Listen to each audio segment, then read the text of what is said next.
நட்சத்திர எழுத்தாளர் ராம் முருகவேலின் அட்டகாசமான நாவல் புனைப்பாவை இப்போது ஆடியோ ஃபார்மேட்டில் உங்கள் விகடன் பிளேயில். இப்போவே விகடன் ஆப்பை டவுன்லோட் பண்ணுங்க. பிளே ஐகானை கிளிக் பண்ணி புனைப்பாவை கேளுங்க.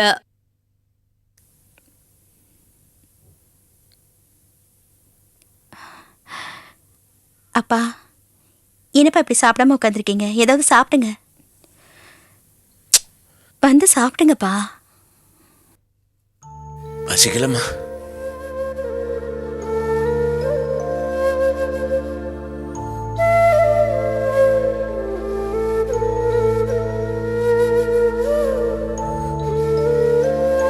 உலகத்துல பெரிய பெரிய பிரச்சனைக்கெல்லாம் முடிவு வருதான் டிவில சொல்றாங்க. ஆனா இந்த ராஜமா நமக்கு தர பிரச்சனை இருக்கே, இதுக்கு ஒரு முடிவே இல்ல. கட்ட கைலாசம் போற வரைக்கும் நமக்கு பிரச்சனை கொடுக்கறதுக்குனே அந்த அம்மா பெறப்படுத்திருக்கு. அந்த அம்மாவை சொல்லி என்னம்மா பிரச்சனை? நமக்கு வாச்சது அவ்வளவுதான். எந்த நேரத்துலப்பா சரோவுக்கு மாப்பிள்ள பாத்தீங்க? ரொம்ப தப்பான நேரம்ப்பா. இப்படி ஒரு மாமியார் உலகத்துல எங்கேயுமே இருக்க முடியாதுப்பா. அவங்கள சொல்லி என்ன பிரயோஜனம்? நம்ம தலையெழுத்தப்படி. இப்போ என் கவலையெல்லாம் இந்த பிரச்சனை சரோ தலையில் விடியாமல் இருக்கணும். அங்கே போய் அவ தலையை தான் உருட்டுவாங்க. சரோ விடுங்க மாமா. நம்ம பவானி நிலைமை யோசிச்சு பார்த்தீங்களா? எவ்வளோ பெரிய விஷயத்த ஒரு சின்ன பொண்ணு வச்சு பேசிட்டாங்க. பாவம் 2 கண்டா வயசு, பரிச்சை வேறு நடந்துகிட்டு இருக்கு. யாரு முன்னாடி எந்த விஷயத்த பேசணும்னு பேச தெரியவேனா அவங்களுக்கு? சரி, அவங்க தான் அப்படி முடிவு பண்ணாங்க. அது தப்புன்னு மாணிக்கு எடுத்து சொல்ல வேணா? என்னமோ அம்மா முந்தானே பிடிச்சிக்கிட்டு லொக்கு லொக்குன்னு சின்ன பிள்ளை மாதிரி ஓடி வராப்ல. என்னடா அந்த அம்மாவை தெரிஞ்சு இப்படி கேட்டுட்டு இருக்கிற? மாணிக்கும் சரும் வர சம்மதப்பட்டாங்க வந்தாங்கன்னு நினைச்சிட்டு இருக்கிற? இருக்காதுரா. அந்த அம்மா பிடிவாதம் பிடிச்சிருப்பாங்க. அவங்கள தான் உனக்கு தெரியுமே, தான் பிடிச்ச மொசலுக்கு 3 கால்னு சாதிக்கிறவங்க. இத்தனை நாளா அந்த அம்மாவுக்கு பாய்ந்து சரோவை தான் எட்டி நின்று நான் பார்த்துக்கிட்டு இருந்தேன். இனிமே என் பேர பிள்ளைய கொஞ்சிறதுக்கு கூட அந்த அம்மா அனுமதி வேணும் போல இருக்கு. பாருடா, வந்து 2 நிமிஷம் கூட அந்த குழந்தை நம்ம வீட்டில் இருக்கல, வாரிட்டு போயிட்டாங்களே. இந்த வயசுல எனக்கு இப்படி ஒரு கொடுப்புனா? நம்ம எல்லாருமா சேர்ந்து செல்வத்துக்கு நல்லது பண்ணணும் தான் நினைக்கிறோம். ஆனா அந்த அம்மா பாத்தீங்களா, எல்லாருமா சேர்ந்து செல்வத்துக்கு விரோதம் மாதிரி ஆக்கிட்டு போயிட்டாங்க. செல்வத்துக்கு இன்னொரு கல்யாணம் பண்ணலான்னு அந்த அம்மாவுக்கு யோசனை சொன்னதே நான் தான். அந்த வகையில தப்பு பண்ணிட்டேன்னு கவலையா இருக்குதுரா. நீங்க என்னப்பா பண்ணுவீங்க? எல்லாத்துக்கும் காரணம் அந்த பொம்பளை தான். அது பண்ண பாவம் தான் இப்ப செல்வத்தை பிடிச்சு ஆட்டுது. ஆமாமா, நம்ம லீலாவை செல்வத்துக்கு கொடுக்க நம்ம எல்லாமே சேர்ந்து முடிவு பண்ணோம். மாணிக்கமும் ஒத்துக்கிட்டாப்ல. ஆனா அந்த அம்மா என்ன பண்ணுச்சு? மண்ணெண்ணெயை தூக்கி தலையில ஊத்திட்டு பேயாட்டம் ஆடுச்சு. என்ன பேச்சு பேச்சு? அதான் நம்ம வீட்டு படியேறி வந்து உங்க முன்னாடி நிக்கணும்னு ஆண்டவன் அந்த அம்மாவுக்கு தண்டனை கொடுத்துருக்கான். வேணாமடா, அந்த மாதிரில பேசாத. யாருக்கு எந்த கெடுதல் நினைக்காதப்பவே நம்மளை இந்த பாடுபடுத்துது. இப்போ என் கவலையெல்லாம் செல்வம் நம்மளை தப்பா நினைக்காம இருக்கணுமேனு தான். மாமா, எனக்கு செல்வத்தை பத்தி நல்லா தெரியும். இவங்களே செல்வத்துக்கு தெரியாம தான் இவ்வளவு தூரம் வந்திருப்பாங்களே வெளியே. பவானியை கல்யாணம் பண்ணிக்கணுங்கிற எண்ணம் செல்வத்துக்கு கொஞ்சம் கூட இருந்திருக்காது. இதை நீங்க எழுதி வச்சுக்கோங்க. சரிடா, இதை பத்தி பேசி என்ன போகுது? போங்க, அவன் வேலையை பாருங்க. போ. சரி, வா.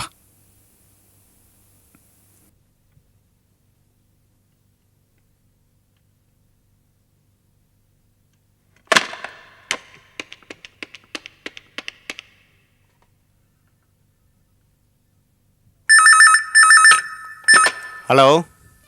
ஹலோ, நான் நிர்மலா பேசுறேன். சொல்லுமா. ஃபோன் எல்லாம் பண்ற, என்ன விஷயம்? ஃபோன் பண்ணாம வேற என்ன பண்றது? நீங்க என்ன சொன்னீங்க? மாசம் வட்டி பணம் என்ன தேடி வரும்னு சொன்னீங்கல்ல. 10 நாளா இப்ப வரும் அப்ப வரும்னு பாக்குறேன், வர்ற மாதிரி தெரியலையே. கோச்சிக்காதம்மா, இந்த மாசம் வசூலாகல. அதெல்லாம் சொல்லாதீங்க. குடுக்கறப்ப என்ன பேச்சு? எது எப்படி போனாலும் காசு தானா வந்துரும் சொன்னீங்களா இல்லையா? இந்த மாசம் பிரச்சனைமா, சொல்றேன்ல, அதான் கொடுக்க முடியல. பேசாம பேங்க்ல இருந்தா கூட எனக்கு இந்த டென்ஷனே கிடையாது. உங்களுக்கு பணம் கொடுத்த தப்புன்னு இப்ப தோணுது. பேங்க்ல போட்டிருந்தா இவ்வளவு வட்டி பணம் வருமா? வட்டி பணத்துக்கு ஆசைப்பட்டு தானே என்கிட்ட கொடுத்தீங்க. என்னமோ புதுசா பேசுற. பேங்க்ல வட்டி கம்மியா இருந்தாலும் டென்ஷன் கிடையாது. நீங்க பண்ற கூத்து எனக்கு முதல்ல ஒழுங்கா வந்து சேருமான்னு பயமா இருக்கு. இந்த பாரு நிர்மலா, முதல்ல மனுஷங்களை நம்ப கத்துங்க. என்னமோ இந்த உலகமே ஆத்தாளும் மகளும் மட்டும்தான் வேலை செய்ய காத்திருக்கிற மாதிரி பேசுறீங்க. இதோ பாருங்கண்ணே, நான் படிச்சவ, நீங்க படிக்காத ஆளு. எனக்கு இந்த மாதிரி அட்வைஸ் பண்ற வேலை எல்லாம் வேண்டாம். ஒழுங்கு மரியாதையா டயத்துக்கு வட்டியை கொண்டு வந்து கொடுத்துடணும். இல்லாடி அப்புறம் நடக்கிறதே வேற. ஏதோ பழகிட்டுமேன்னு பாக்குறேன். என்னம்மா ஓவரா பேசுற? இந்த மாதிரி பேச்செல்லாம் வேலைக்கு ஆகாது. ஆத்தாள மகளும் கந்து வட்டி கொடுத்து என்ன கசைக்கு புழியறீங்கன்னு போலீஸ்ல கம்ப்ளைண்ட் கொடுத்துருவேன். அதுக்கப்புறம் காசும் வராது, 2 பேரும் கம்பி எண்ண வேண்டியதுதான். என்னன்னு இது மாதிரிலாம் பேசுறீங்க? இதெல்லாம் சரியில்லை. பின்ன நீ எப்படி பேசுறியோ அது மாதிரி தான் நானும் பேசுவேன். சரி சரி, கடைசியா சொல்றேன், தயவு செஞ்சு கொஞ்சம் பணத்தை கொண்டு வந்து குடுக்குற மாதிரி பாருங்க அண்ணே. பாப்போம் பாப்போம். என்ன பாப்போம் பாப்போம், எனக்கு என் பணம் முக்கியம். என்ன இது என் வீட்டுக்கார அமிச்ச பணம். என் கூட பிறந்தவங்களுக்கு கூட தெரியாம இந்த பணத்தை பத்திரமா வச்சிருக்கோம். இந்த விஷயம் எனக்கு எங்க அம்மாக்கு மட்டும்தான் தெரியும். இந்த பணம் எங்க வீட்டுக்கார அனுப்பிச்சதுன்னு தயவு செஞ்சு யார்கிட்டயும் சொல்லிடாதீங்க. இந்த விஷயம் மட்டும் என் அண்ணனுங்களுக்கு தெரிஞ்சது அப்புறம் பிரச்சனை பெருசாயிடும்.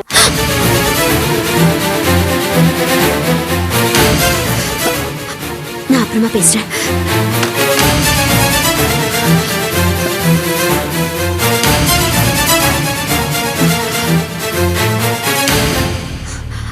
என்ன முழிக்கிற?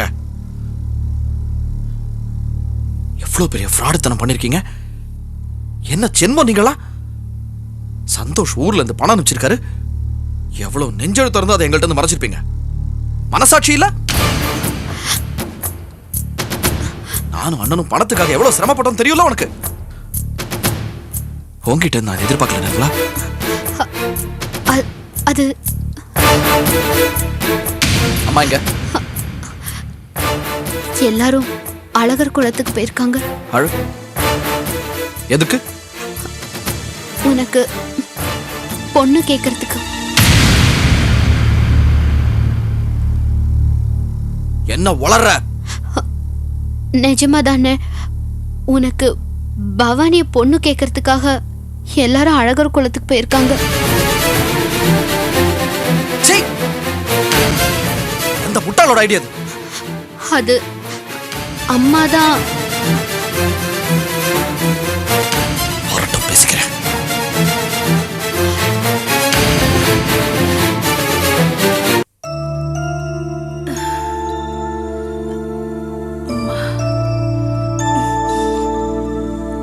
அப்பா,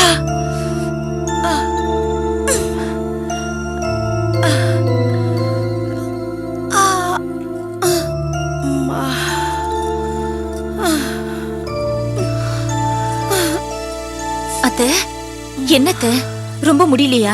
கை வலிக்குதுமா. வாங்கத்த, இப்படி மெதுவா சாஞ்சு உட்காருங்க. என்னத்த முகலாம் இப்படி வேர்த்திருக்கு? நான் சுடு தண்ணி வச்சு கொண்டு வரட்டுமா? வேண்டாம்மா, அந்த தைலத்தை மட்டும் கொண்டு வா போறோம். இருங்க அத்தை, எடுத்துட்டு வரேன்.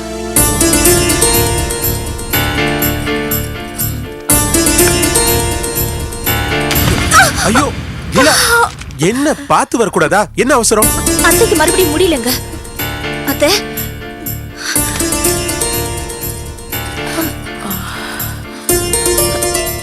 என்னம்மா பண்ணுது? கை வலிக்குதுடா. என்னாச்சு? கை வலிக்குதுங்க. கை வலிக்குதா? மறுபடியுமா? ஆமாங்க. அத்தை, டாக்டர் கிட்ட போயிட்டு வரல அத்தை? வேண்டாம்மா, அதான் தைலம் தடவிக்கிறேனே, சரியா போயிடும்மா. என்ன மீனாட்சி, என்னமோ டாக்டருக்கு படிச்ச மாதிரி பேசுற. இதெல்லாம் இப்படியே சும்மா விடக்கூடாதுவா? டாக்டர் போய் பார்த்து என்ன ஏதுன்னு தெரிஞ்சுக்கலாம். இல்லைங்க, சரியாயிடுங்க. அம்மா வாமா, டாக்டர்கிட்ட போலாம். வேண்டாண்டா. ஏமா இப்படி கழுத்த இருக்கிற? நான் கழுத்த இருக்கிறேன்னாடா? ஆமா, கழுத்த தான் இருக்கிற. நாங்கெல்லாம் கூப்பிடல, வந்தா குறைஞ்சா போயிடுவேன். எதையோ மனசுல வச்சுட்டு டிராமா போட்டுட்டு இருக்க. ஏங்க இப்படி? வேணாண்டா, நானே ரொம்ப வேதனையில இருக்கேன். நீ டிராமா கிமான்னு பேசாதடா. டேய், எந்த நேரத்துல என்ன பேசுறதுன்னு தெரியலையே. பின்ன என்னப்பா, நான் எதையோ சொல்லிட்டு நான் அதை மனசுல வச்சுட்டு இந்த மாதிரிலாம் பேசிட்டு இருக்காங்க. அம்மா, இப்போ உன்னால ஹாஸ்பிட்டலுக்கு வர முடியுமா முடியாதா? வேண்டாண்டா, நீ போய் உன் வேலையை பாரு போ. எக்கேட கெட்டு நாசமா போய் தொலை. எனக்கு என்ன, ஏன் உயிரை வாங்கறதுக்குன்னு வந்திருக்க? லீலா, நான் கிளம்புறேன். தாம்பரம் போயிட்டு அப்படியே பெருங்குளத்தூர்ல ஃப்ரெண்ட் ஒரு வேலை இருக்கு, வர்றதுக்கு நைட் ஆகும். வரேன்.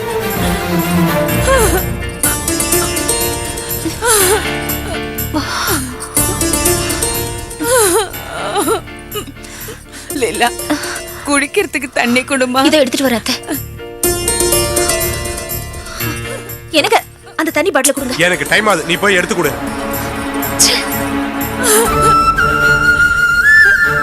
என்னங்க?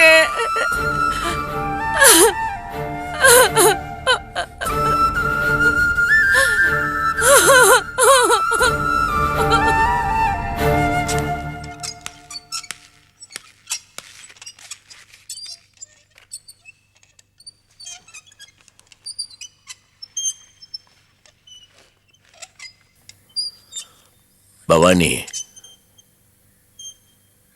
இங்க வாமா.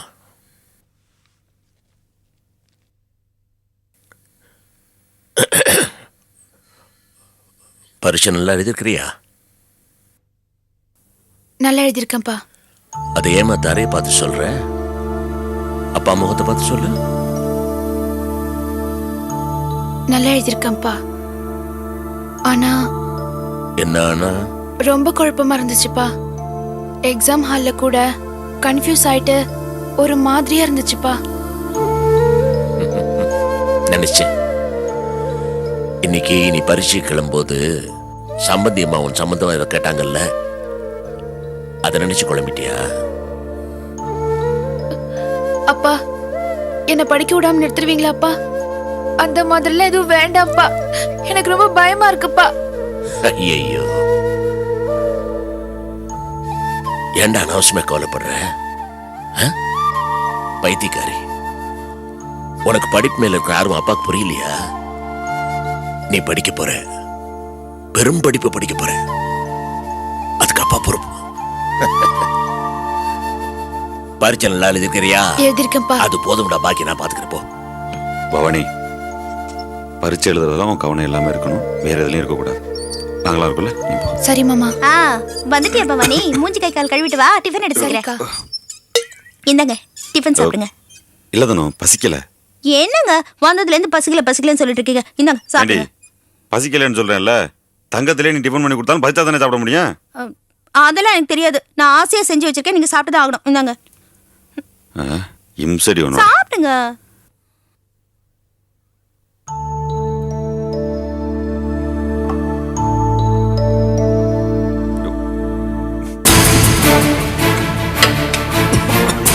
ஏய் ரோசே, ரோசே, என்னடா என்னாச்சு? என்னாச்சு உனக்கு? என்னங்க? தண்ணி என்னாச்சு? பாய்ப்பு முடி. என்னாச்சுப்பா? ஏன் திடீர்னு வாந்தி எடுக்கிறேன்? என்னாச்சுங்க? என்னப்பா? என்னாச்சு சொல்லுங்க. என்னம்மா இது? என்னமா தெரியல அத்தை. வந்ததுல இருந்து பசிக்கலங்கிறாரு, கை கால்லாம் வலிக்குதுங்கிறாரு. என்னன்னே புரியல. வயிறு மந்தமா இருக்காப்பா? ஆமா. கண்ணை காட்டு. ஒண்ணுக்கு மஞ்சளா போதா? எனக்கு என்னமோ இது மஞ்ச காமால மாதிரி தாமா தெரியுது. ஐயோ, மஞ்ச காமாலையா? அப்ப என்னப்பா, என்னத்த சொல்றீங்க? ஏமா பதற? நம்ம வைத்தியத்தை கூட்டிட்டு போய் மருந்து வாங்கி கொடுத்தா சரியா போயிடும். கூட்டி போ. ஆமா, நான் படுத்து இருந்துட்டு அப்புறமா போறேன். எனக்கு ஒண்ணு இல்ல மாமா, சொன்னா கேளுங்க. ஒண்ணும் இல்லைன்னு வைத்தியம் சொல்லிவிடா, போடா போ. இல்ல வாங்க முதல்ல. வாப்பா. வாங்க வாங்க.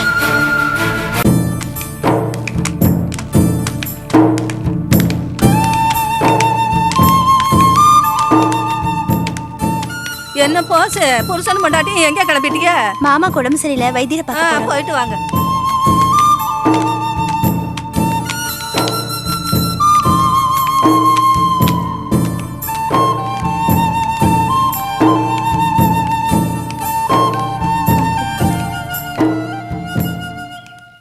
வைத்தியரையா, வைத்தியரையா. இதோ வந்துட்டேன். அடடே தனமா, வா போஸ். என்ன விஷயம்?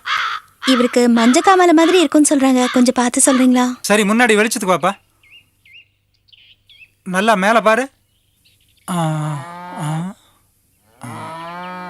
சரி, உள்ள வாங்க.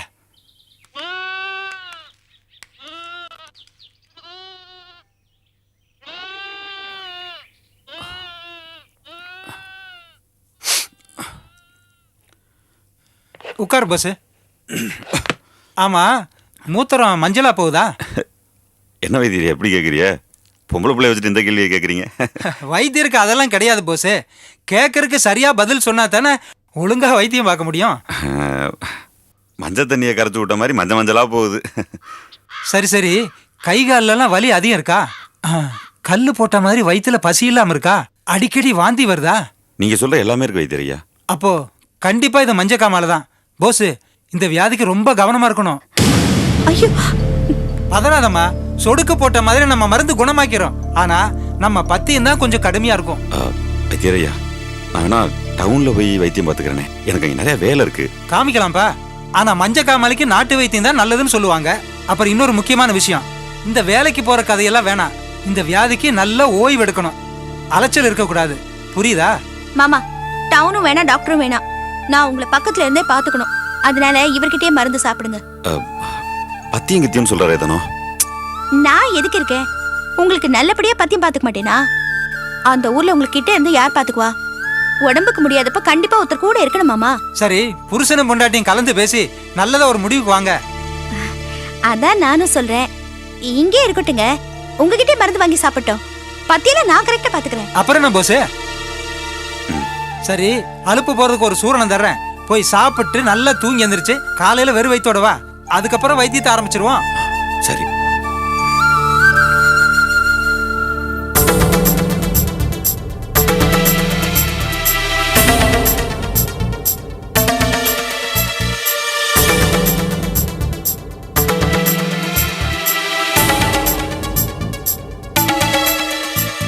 என்னம்மா எல்லாரும் ஏன் இப்படி அமைதியா உட்காந்துட்டு இருக்கீங்க?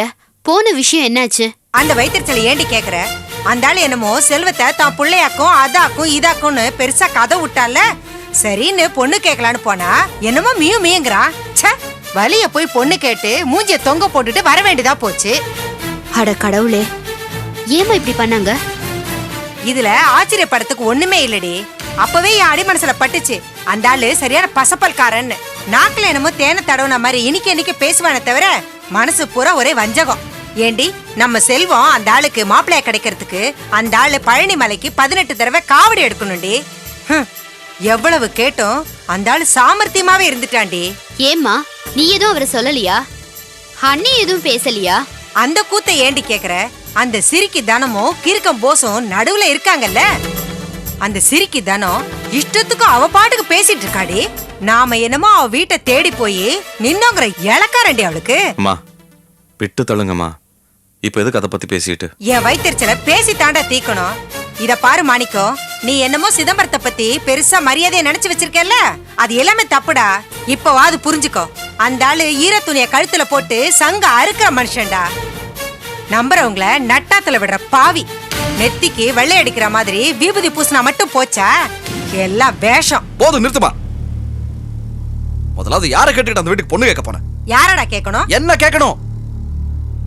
என்ன ஒரு பொருட்டா நினைக்காம இதுக்கு முன்னாடி நீங்க பண்ண காரியத்தினால இன்னைக்கு பாதிக்கப்பட்டு நொந்து போய் கிடக்கிறது நான். என்ன கேட்டிருக்கணும்? ஏன் நிம்மதியை கெடுத்தது பத்தாதுன்னு இப்ப அடுத்தவங்க நிம்மதியை சேர்த்து கெடுக்க கிளம்பிட்டீங்களா? நான் நிம்மதியை கெடுக்கிறேனா? ஏன்டா என்ன பத்தி தப்பாவே பேசுற? நீங்க எல்லாரும் தூக்கி வச்சுட்டு ஆடுறீங்களே அந்த சிதம்பரம், அந்த ஆள் என்னமோ பெருசா கலெக்டர் மாதிரி பேசுறான். உனக்கு பொண்ணு கொடுக்க மாட்டேன்னு சொல்லிட்டான்டா. லூசுத்தனமா பேசாதமா. அவர் கொடுத்துட்டா மட்டும் என்னால எப்படிமா அதை ஏத்துக்க முடியும்? ஏமா மறுபடியும் மனசை புரிஞ்சுக்காம விளையாடிக்கிட்டு இருக்கீங்க? விளையாடுற விஷயமா அது? டேய், நான் ஒண்ணும் விளையாடலடா. உன் மேல இருக்கிற அக்கறையினாலதான் போய் பேசினேன். அந்த வேஷக்கார மனுஷன் அந்த ஆளு புத்திய காட்டிட்டாரு, அதத்தான் புலம்பிக்கிட்டு இருக்கேன். இந்த காலத்துல எல்லாம் வெறும் வாய் பேச்சு தான்டா. நிஜமான பந்த பாசம் அக்கறை எல்லாம் சொந்த பந்தங்கள எவனுக்குமே கிடையாதுடா. அத நீ சொல்லாதமா. அதுக்கான அருகதையோ தகுதியோ உனக்கு கிடையாது. என்னடா என்னென்னமோ சொல்ற? டேய், எதுக்குடா இப்ப அம்மா அப்படி பேசுற? காரணம் இருக்குன்னு நிர்மலாவை கேளுங்க, அவ சொல்லுவா. சொல்லு, கேக்குறாருல. நீ எப்படி சொல்லுவ?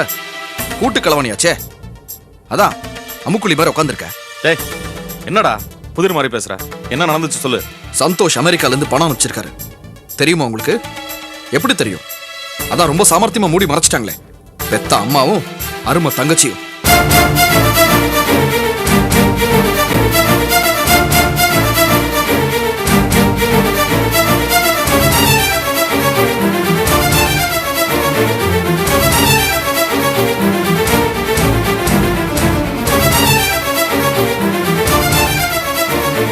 நட்சத்திர எழுத்தாளர் ராம் முருகவேலின் அட்டகாசமான நாவல் புனைப்பாவை இப்போது ஆடியோ ஃபார்மேட்டில் உங்கள் விகடன் பிளேயில். இப்போவே விகடன் ஆப்பை டவுன்லோட் பண்ணுங்க. பிளே ஐகானை கிளிக் பண்ணி புனைப்பாவை கேளுங்க.